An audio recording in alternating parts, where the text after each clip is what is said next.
buenas noches. Muchas gracias por acompañarnos en este penúltimo programa de Días Feriados, donde vamos a hablar acerca de feminismos, lenguaje incluyente y muchas cosas más. Mi nombre es Abe Barrera. Qué gusto estar contigo, querida Abe. Yo soy Anel Pérez y les pido que nos acompañen en nuestras redes sociales, Facebook TV UNAM, por Twitter TV UNAM y por Instagram TV UNAM Oficial. Y desde luego nos interesan sus comentarios con el hashtag Días Feriados. Y bueno, si no han venido a la feria o todavía les faltan algunos libros por comprar, no se pierdan, el día de mañana va a ser el cierre y podrán todavía seguir algunas de las actividades del programa. No se las pueden perder. Pues comencemos, Abe. Vamos a una cápsula justamente para empezar en el programa de feminismos.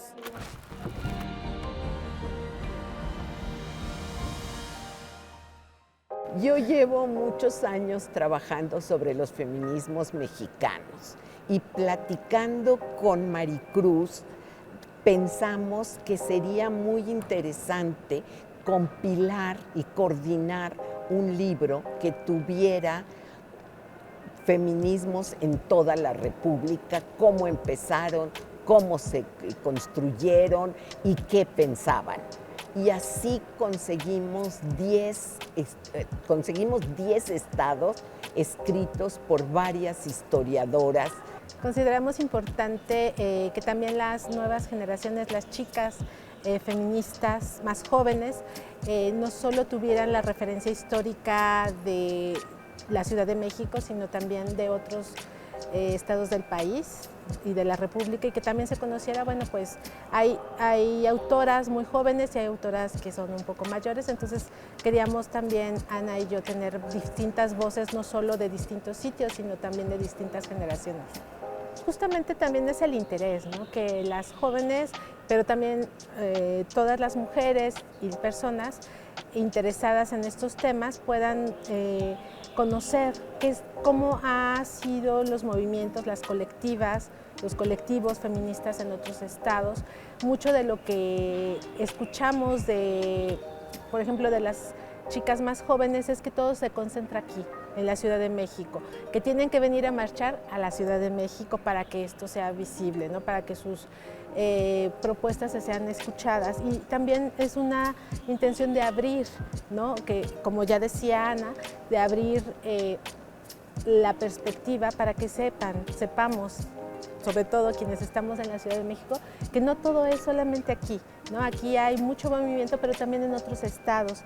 Al mismo tiempo que conozcan, sepan que tienen una genealogía, y esa genealogía viene desde antes de los 70s y esto es intergeneracional, como lo decía Maricruz. A lo largo del país tratamos de encontrar las más que pudimos, ¿no? Historiadoras que pudieran darnos cuenta de esto, ¿no? Además, es un libro no totalmente académico. Es un libro de difusión, es un libro, hay autoras que escriben muy bien y que son muy amenas, por lo tanto es para todo público, sobre todo para todas las morras, como se hacen llamar ahora, que sepan que también hay manifestaciones en toda la República.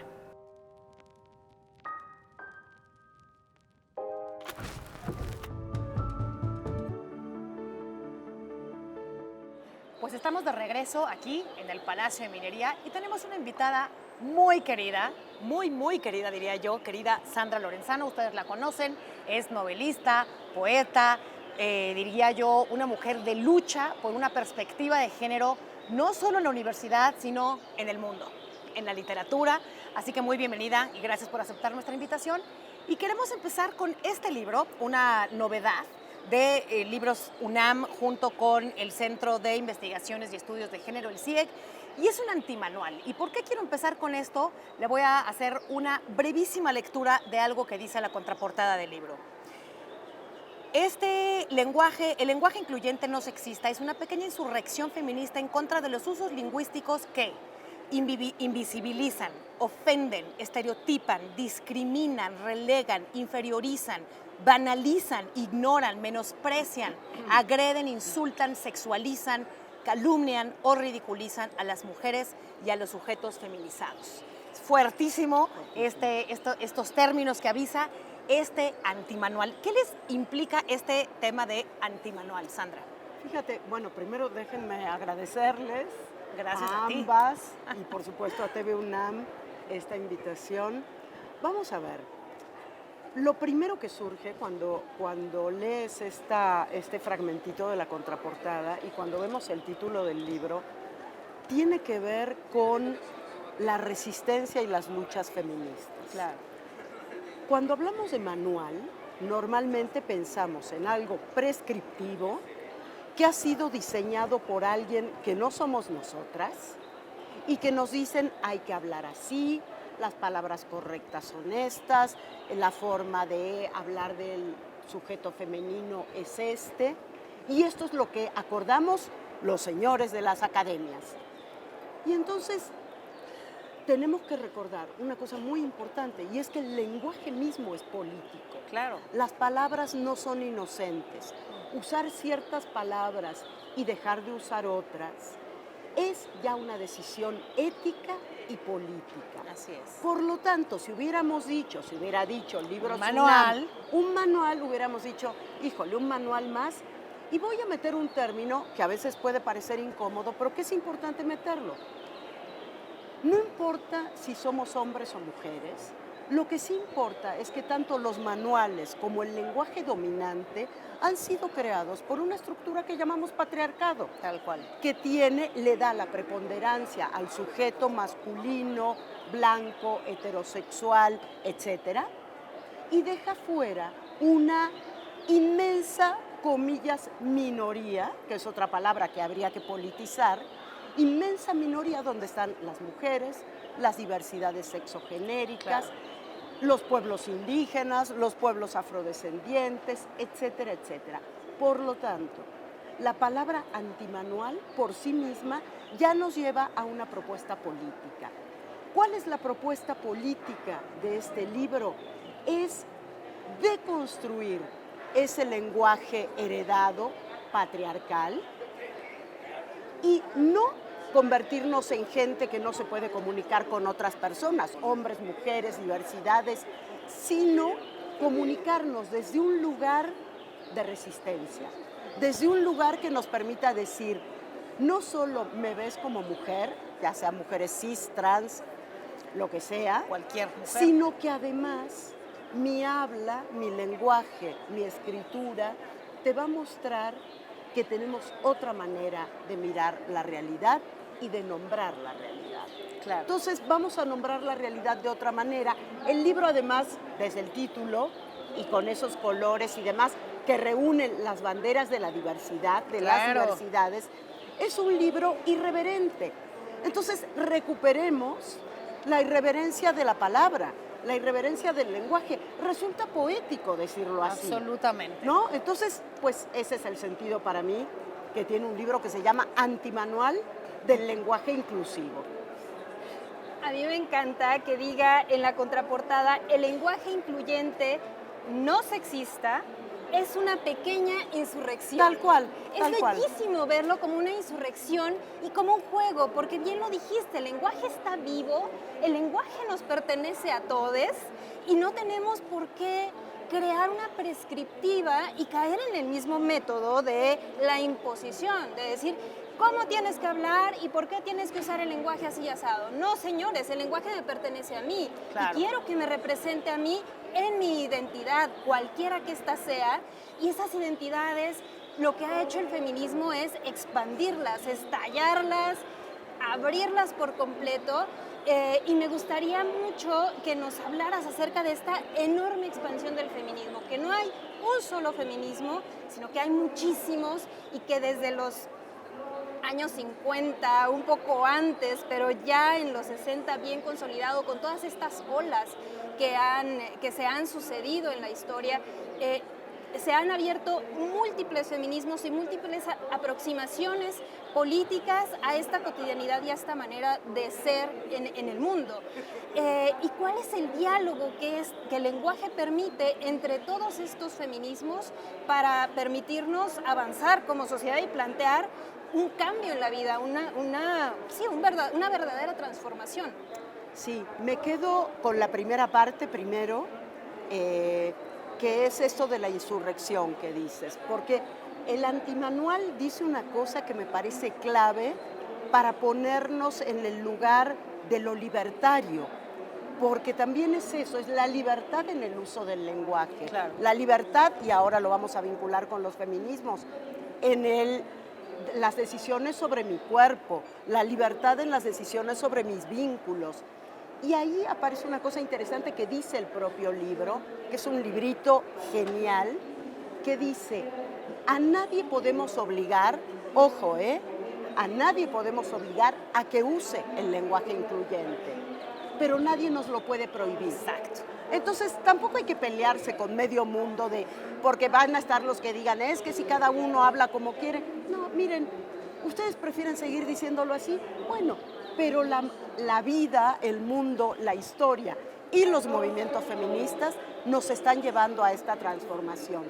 Y es interesante esto que dice Sabe, de las distintas olas, porque fíjense que uno de los compromisos más fuertes del feminismo desde sus inicios es un compromiso con la memoria.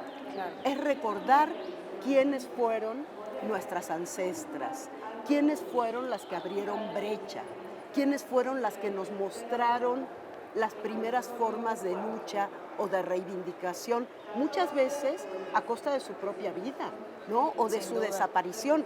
Bueno, empezando por Lilith en la Biblia, que la borraron olímpicamente, ¿no? Ahora, ¿qué pasa con esos diversos feminismos en esta ola literaria? Porque todas las 4 olas del feminismo, en este movimiento literario, lo que vemos es cada vez mayor presencia de sujetos y de identidades que habían estado marginados, que habían estado silenciados, acallados.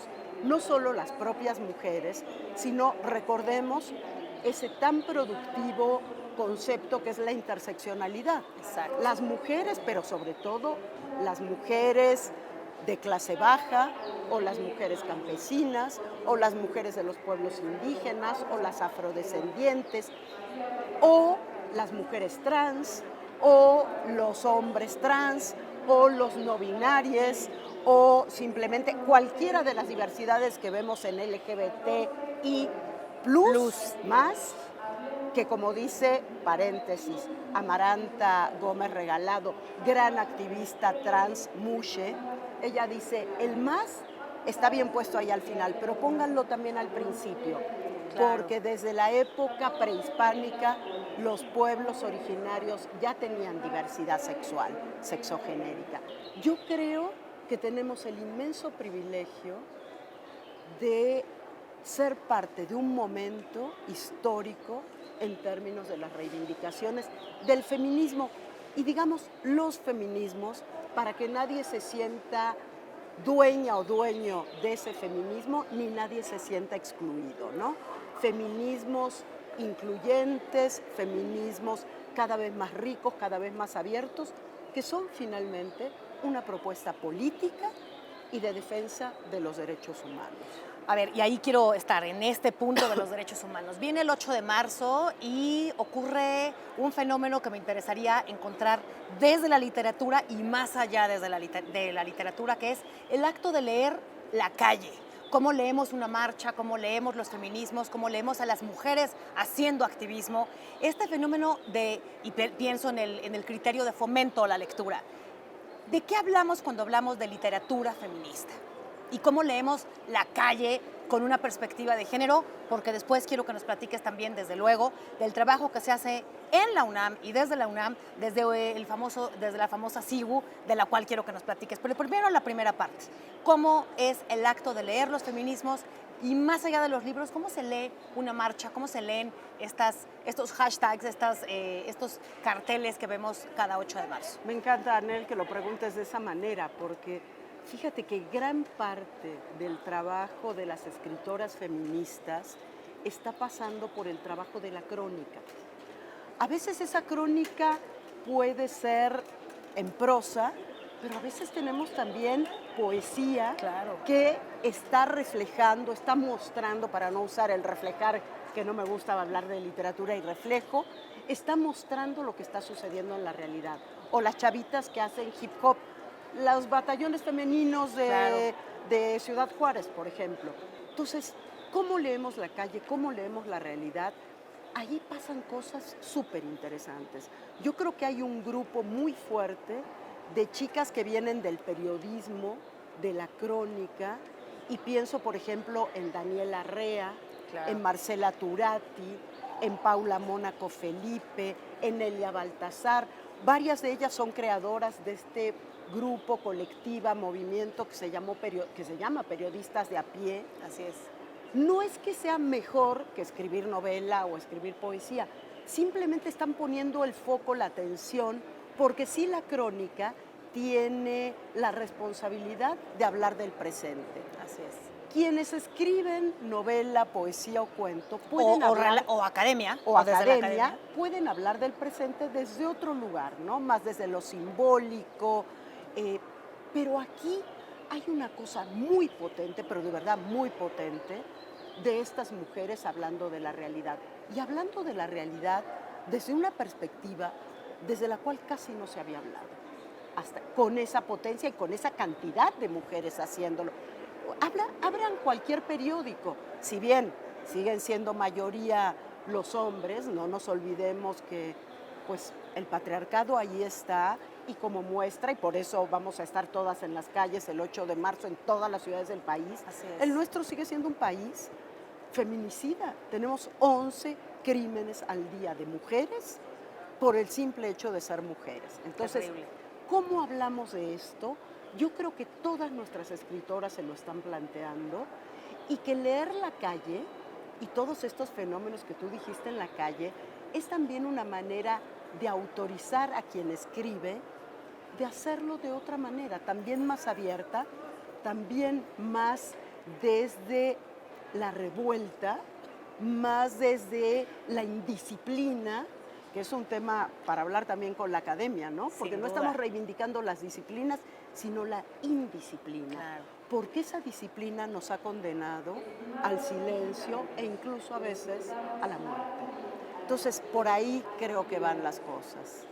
Sí, y estos términos que dices de indisciplina y de irreverencia me llevan hacia el concepto de anular la victimización, porque durante mucho tiempo se ha estado del lado de la víctima, únicamente entrando al discurso de la víctima, pero no desde la ruptura de ese discurso, y llevarlo hacia otro lugar, llevarlo también hacia el divertimento, darle la vuelta, buscar otras estrategias para abrazar un poco más y buscar un horizonte luminoso, además de visibilizar todo lo que está mal, que es muchísimo en lo que tenemos que trabajar. También hay un horizonte luminoso hacia el que podemos dirigirnos como sociedad, hombres y mujeres, hombres mayores, chicos que están interesados en apoyar el movimiento feminista, y podemos ir a ese horizonte de mayor entusiasmo, de juego, de irreverencia, de reírse, de buscar y de ver la vida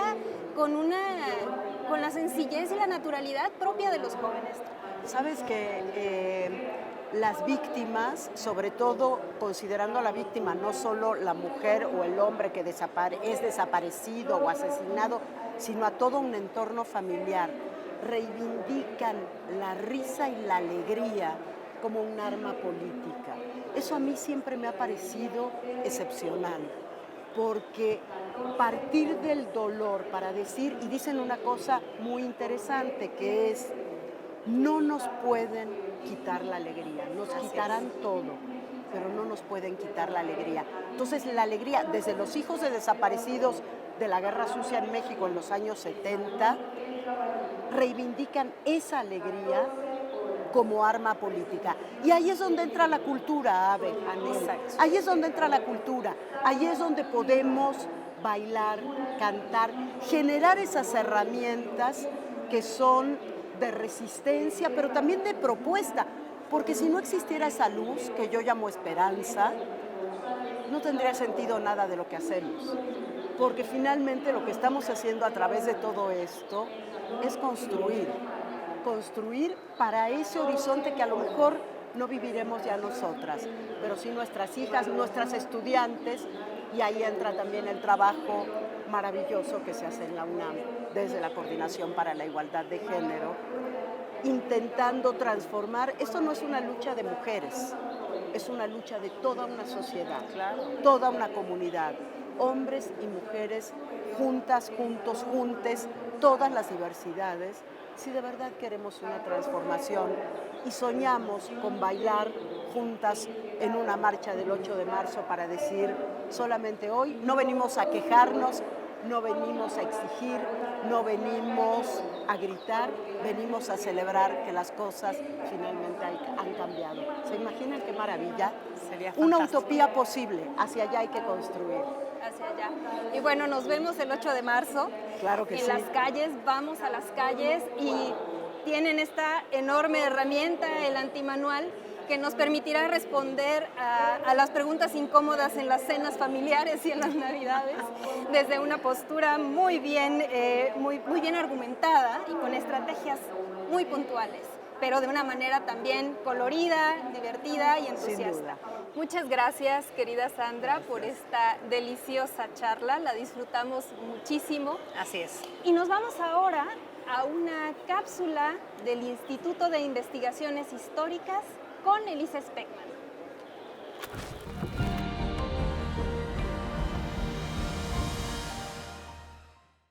Es una serie editorial, se llama Históricas Comunicación Pública la serie, y esta serie está compuesta por 5 colecciones. Hasta el momento tenemos previsto en un futuro pueden aparecer nuevas colecciones. Esta segmentación la hacemos para orientar más fácilmente a los autores en la búsqueda de un público específico y también nos facilita a la hora de hacer la distribución de los libros. El Instituto de Investigaciones Históricas está muy interesado en difundir y divulgar los resultados de la investigación que se produce dentro del instituto. Lo que buscamos es tanto difundir resultados de investigación más amplia como divulgar resultados de investigación histórica, es decir, generar productos concretos para la divulgación. En estas 5 colecciones tenemos Historia en breve, orientado a un público muy amplio, introducciones que toma recursos de investigación singulares con temáticas específicas. Se orienta a un público amplio, sí, pero también pensado para estudiantes o de educación media superior, educación superior. Luego tenemos Historia en presente. Son los grandes temas del presente visto con perspectiva histórica. Estos corresponden a ejes de investigación de nuestro instituto. Luego tenemos la colección Histórica en las aulas, sí orientada a manuales escolares para la licenciatura y también para la educación media superior. Y por último tenemos la colección Debates y herramientas, que corresponde a debates historiográficos contemporáneos o herramientas para la investigación de la historia. Esta colección la pensamos para un público, obviamente un público amplio interesado en estos temas, pero más específicamente para estudiantes de la licenciatura, pero de todas las ramas de las ciencias sociales y las humanidades. Esta serie que intenta poner la historia académica de manera accesible para el público en general y para los estudiantes se acompaña también de un podcast que se llama Históricas Podcast, y también está en Twitter, o sea, lo pueden encontrar en Twitter ese podcast o directamente en la página del instituto, ¿no? En la sección Comunicación Pública de la Historia. En todos los casos, los autores son historiadores reconocidos, quienes han hecho un esfuerzo por buscar títulos o temas que resulten atractivos y buscar un lenguaje que resulte accesible para el público en general.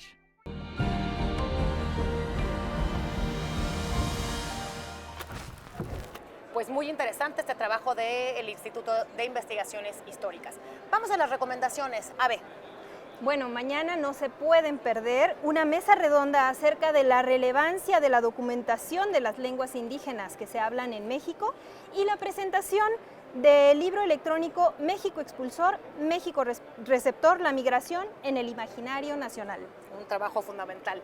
Y yo les tengo dos recomendaciones de la Dirección General de Bibliotecas. Una es Las comunidades preguntan, la Biblioteca Central responde, y otra presentación de ellos que es la lectura en papel contra la lectura en digital. ¿Y recomendaciones de libros, querida Ave? Bueno, tenemos la novela de nuestra queridísima invitada Sandra Lorenzano, El día que no fue, publicada por Alfaguara. También tenemos este libro extraordinario, Cómo era ser pequeño, explicado a los grandes, de Luis Pesetti, que no se lo pueden perder, está buenísimo. Y el día de hoy se presenta este librazo titulado Materia que arde, una biografía muy singular de Rosario Castellanos, escrita por Sara Uribe y ilustrada por Verónica Gerber. Yo siempre sigo todo lo que escriba Sara Uribe, me encanta. Y yo les tengo otras recomendaciones de libros. Uno justamente en el tema que acabamos de hablar, que se llama Igualdad de Género, una mirada feminista desde el trabajo social. Es una responsabilidad de la UNAM hacer este trabajo. Y dos recomendaciones más. Una se llama Locura en el archivo, fuentes y metodologías para el estudio de las disciplinas, un trabajo coordinado por Teresa Ordorica y Aida Alejandra Kolkman. Son dos ensayos sobre lo que implica trabajo de archivo, que me parece fundamental para cualquier universitario, y 100 años de muralismo, un trabajo presentado por el Instituto de Investigaciones Estéticas en coordinación con la Dirección General de Comunicación Social. Una belleza de libro, es descargable y es gratuito. Y bueno, pues hemos llegado al final de nuestro programa el día de hoy. Muchísimas gracias. Me encantó Anel. estar contigo, querida Ave. Maravilloso, muchas gracias. Y gracias a ustedes por acompañarnos. Nos vemos el día de mañana aquí por TV UNAM.